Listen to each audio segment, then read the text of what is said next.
السلام علیکم ورحمۃ اللہ۔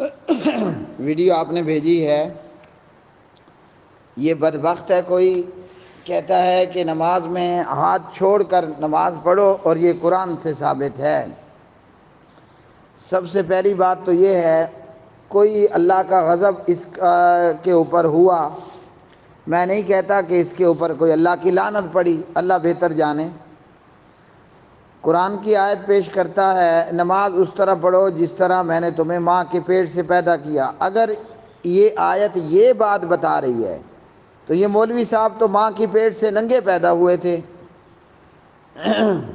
ان مولوی صاحب کی جب پیدائش ہوئی تھی تو ان کا ختنہ نہیں ہوا تھا، تو ان کو چاہیے تھا کہ بے ختنہ ہی رہتے۔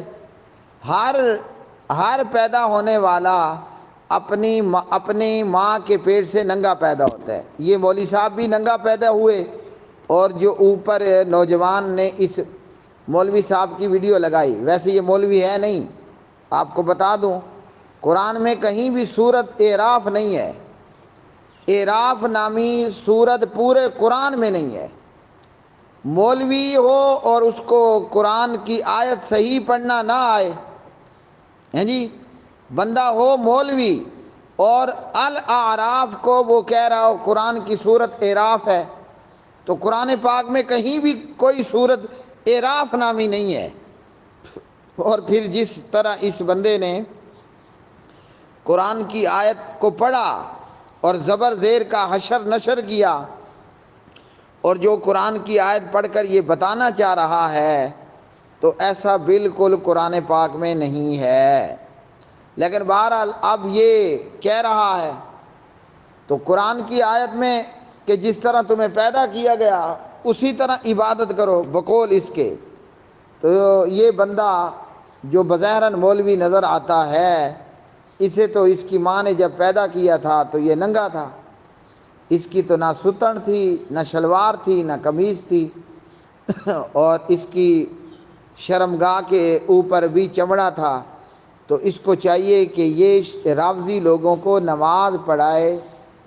ہماری سرائکی کا ورڈ ہے چتو ننگا ہو کر، یہ ورڈ ہے کہ بھئی بالکل ننگا دھڑنگا ہو کر نا، بغیر کپڑے اتارے، نچلا دھڑ بھی ننگا، اوپر دھڑ کا بھی دھڑ ننگا۔ تو یہ جو اوپر نوجوان اس بندے کو مولوی بتا رہا ہے نا، پہلے تو یہ مولوی نہیں ہے۔ دوسری بات یہ ہے کہ یہ بندہ کہہ رہا ہے کہ جس طرح ماں کے پیٹ سے پیدا ہوئے ہو تو اس طرح نماز پڑھو۔ اللہ اکبر! پھر اس مولوی کے کپڑے پہلے اتار لیں آپ، اس نے جو سر پر رومال پگڑی باندھی ہے نا، اس کی پگڑی اتارو۔ یہ بندہ جب پیدا ہوا تھا تو اس کے منہ پر داڑھی بھی نہیں تھی، داڑھی بھی اس کی صاف کر دو، مونچھ بھی صاف کر دو۔ اور یہ جو اس نے کپڑے پہن رکھے ہیں تو اس کے کپڑے اتار کر رافضی لوگوں کے سامنے اس کو ننگا کر کے، میرے اگر یہ ہاتھ چڑھ گیا نا تو پہلے تو اس کو ننگا کرنا ہے، ننگا کرنے کے بعد شیعوں کی امام بارگاہ میں لے جانا ہے۔ اور یہ بھی آپ سب لوگ جان لیں کہ خواتین بھی مسجد میں باجماعت امام کے پیچھے نماز پڑھنے کو آ سکتی ہیں۔ تو جو اوپر ویڈیو میں نوجوان ہے جس نے اس مولوی نظر آنے والے کی ویڈیو لگائی ہے، یہ باجماعت نماز میں اپنی ماں کو بھی، بہن کو بھی، بیٹی کو، سب کو لے کر آئے، اور جسے یہ مولوی کہہ رہا ہے اسے ہم کریں گے ننگا، کیونکہ یہ بندہ جب ماں کے پیٹ سے پیدا ہوا تھا تو ننگا تھا نا، تو اس کو ننگا کر کے ہم تو ان کے پیچھے نماز پڑھنے والے نہیں، نہ قرآن کی آیت یہ بتا رہی ہے، تو اس کو ننگا کر کے ان لوگوں کا امام بنایا جائے، یا ہمیں کیا تکلیف دینی، یہ لوگ اسے خود ہی ننگا کریں اور پھر اس کو آگے کھڑا کریں اور یہ ان کو نماز پڑھائے، کیونکہ بندہ اپنی ماں کے پیٹ سے ننگا پیدا ہوا۔ میرے بھائی، قرآن کی اس آیت میں کہیں نہیں ہے کہ ہاتھ چھوڑ کر نماز پڑھو۔ میں نہیں کہتا کہ اس مولوی نظر آنے والے پر اللہ کی لعنت ہے، ہو سکتا ہے اللہ کی لعنت ہو، میں اس پر لعنت نہیں کرتا۔ تو جو کچھ یہ کہنا چاہ رہا ہے وہ سب دغا اور فراڈ ہے۔ واللہ قرآن کی اس آیت کے اندر یا قرآن کریم میں اللہ تعالیٰ نے کہیں نہیں بتایا کہ تم نہ نماز ہاتھ چھوڑ کر کے پڑھو۔ اس کے اوپر کوئی اللہ کی پھٹکار شاید پڑی ہے جو یہ قرآن کی آیت کے ساتھ نعوذ باللہ اس طرح کا تماشا بنا رہا ہے۔ اب قرآن کی آیت میں کیا بات ہو رہی ہے؟ قرآن کریم فرقان حمید کی اس آیت نمبر 29 سورۃ الاعراف۔ اب آیت ہے کس طرح؟ پہلے تو قرآن پاک کی اس آیت کی صحیح تلاوت سن لیں۔ اعوذ باللہ من الشیطان الرجیم،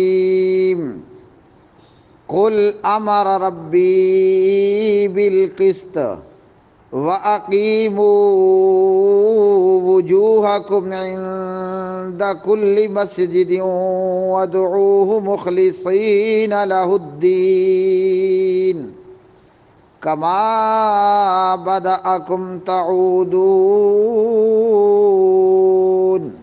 یہ ہے قرآن کی آیت۔ کہہ دیجئے میرے رب نے انصاف کا حکم دیا ہے، یعنی انصاف کرو، اور یہ کہ ہر نماز کے وقت اپنے منہ سیدھے کر لو، یعنی نماز پڑھتے وقت اپنے آپ کو اپنا چہرہ قبلے کی طرف کر لو، اور خالص اسی کی عبادت، اسی کی اطاعت کرو۔ ہاں جی، خالص اسی کی اطاعت کرتے ہوئے اسی کو پکارو، یعنی اللہ سبحانہ و تعالیٰ کے ساتھ کسی کو شریک مت کرو۔ جیسے اس نے تمہیں پیدا کیا تم لوٹو گے۔ اب یہاں آخری آیت کے اندر اللہ تعالیٰ نے کیا فرمایا؟ فرمایا کہ اللہ ہی تمہیں پہلے پیدا کرنے والا ہے اور اسی کی طرف لوٹو گے۔ تو جیسے اللہ نے پہلی مرتبہ پیدا کیا اسی طرح اللہ دوبارہ بھی پیدا کرے گا۔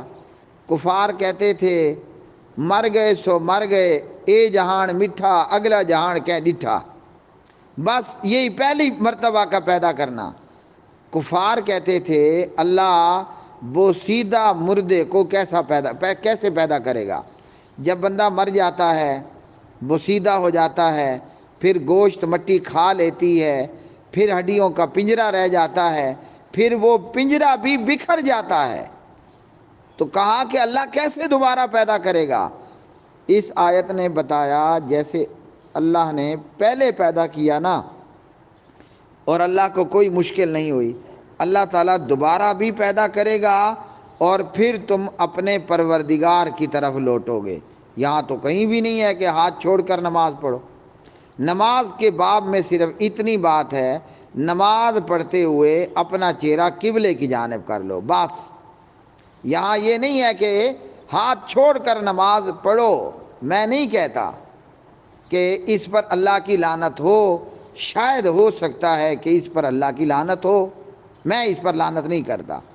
تو یہ قرآن کریم کی آیت کے ساتھ ظالم آدمی کھلواڑ کر رہا ہے۔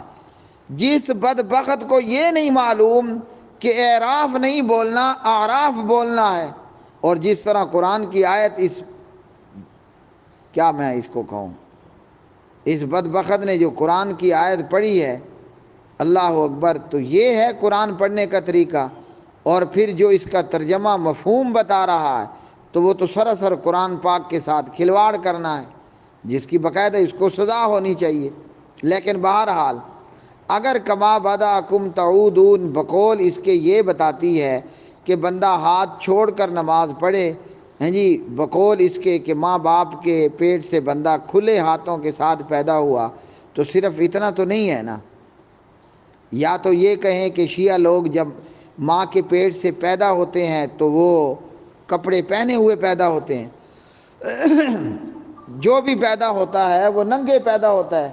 تو اس مولوی کو چاہیے کہ یہ شیعہ لوگوں کو ننگے ہو کر امامت کروائے بغیر کپڑوں کے۔